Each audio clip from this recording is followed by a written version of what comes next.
Welcome to another edition of Quick Bites. Today we will be making pickled red onions. They're very quick and easy to make and are a perfect addition to tacos, burgers, salads, and more.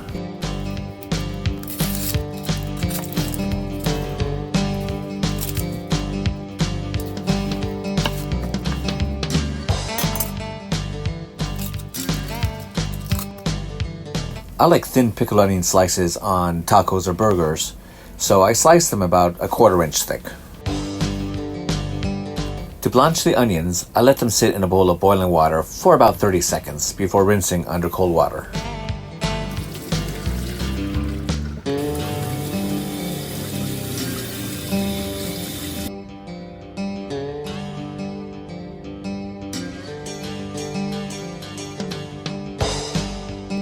For these quick pickled onions, you could also use rice vinegar or red wine or apple cider vinegar, but whichever vinegar you use, just stir until the sugar and salt is dissolved. These are the spices I like to use for additional flavoring, but feel free to experiment with your own favorite spices.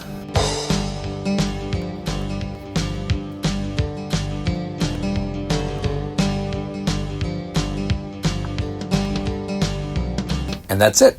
If you like this video, give it a thumbs up, and please subscribe to receive updates. Until next time, bon appetit.